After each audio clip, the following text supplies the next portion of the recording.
Read more player ratings. Who shone brightest for Leeds in 11 draw with Aston Villa?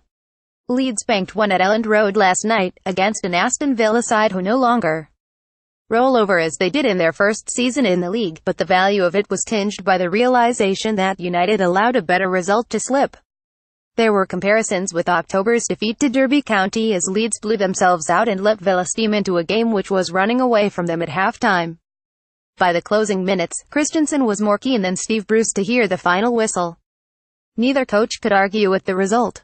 It had not been that way 45 minutes earlier, with Leeds threatening to treat Elland Road to a rare Villa demise.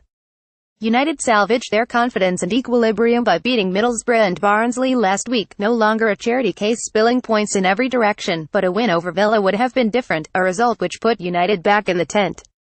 Christensen needed a result of any sort a fortnight ago, something to drag Leeds out of torrid form, but what he needed beyond that was a result against an improving Villa club with everything going for them. Middlesbrough could be described as such, but at no stage this season have they shown the nous which took Villa up to fourth in the Championship last weekend. Villa are locked and loaded, albeit without a handful of key players, but a bullet of a header from Pontus Jansson found them wanting in a first half when Leeds' intensity was overwhelming. If this Villa team expect to hang around in the top six, then that period gave United no reason to doubt their own chances. Villa, though, had talent in reserve, and as Leeds' intensity dropped rapidly after the hour, Lansbury came off the bench to lash in a low 72nd-minute shot and protect Bruce's side from a fifth defeat of the season. Villa were worth it in the end, but the beneficiaries of a group of players who gradually let them off the hook. What looked like being a statement from United ended in a creditable but nervous draw. It was enough to take Leeds over the hump of 7 defeats in 9 matches, and their fixtures look favourable now, with 5 of the next 6 against clubs in the bottom half of the division. It is remarkable that United incurred so little damage from a desperate loss of form, and remarkable too that 8 wins in 11 before last night leave Villa just 6 points better off.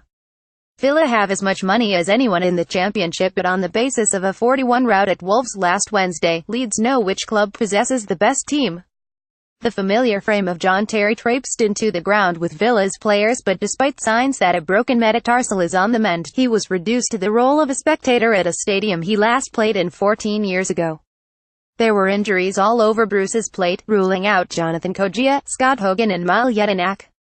They were missed en masse, but Robert Snodgrass' presence still served to remind Elland Road of the wages Villa are able to finance.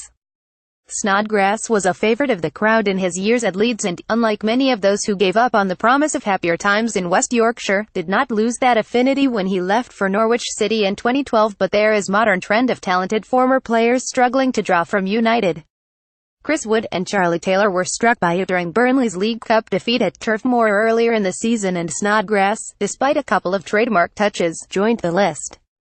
Christensen had asked his players to attack Villa as they had Middlesbrough 2 weeks earlier, and the same attitude was there.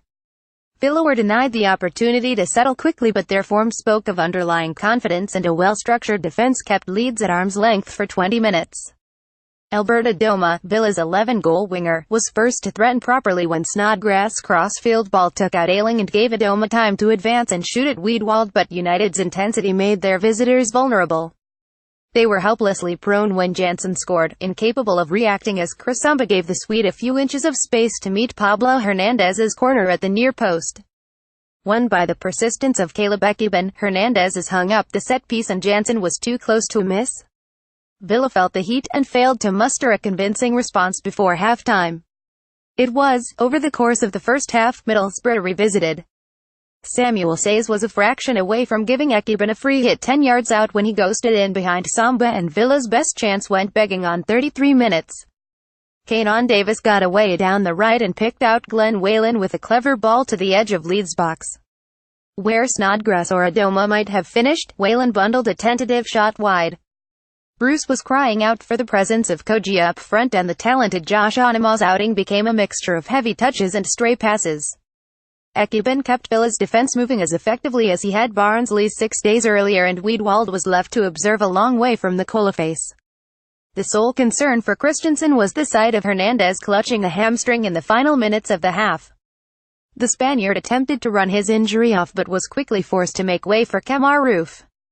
It was inconceivable that Villa would lie so low throughout, and Dodoma was denied by the legs of Wiedwald on 55 minutes after the ball spun off Luke Ayling and played him clean through, but Leeds tried to press for a second goal. Sayes' clever cross from the right gave Sam Johnston the jitters, but neither Iliowski nor Roofe could apply an outstretched foot, and Liam Cooper was denied by an offside flag when he nodded Roofe's free kick into Johnston's net. Bruce waited until the 65th minute to roll the dice, throwing on Lansbury and Jack Grealish, and with Villa rapidly gaining control, Lansbury took 7 minutes to draw them level, shooting in off Wiedwald's far post after Neil Taylor forced the ball out of a crunching challenge with Jansen. Villa's confidence surged again, and Leeds backed off, fearing a repeat of Derby's late fight back a month earlier, but there was no second goal and no sting in the tail. Christensen will take that.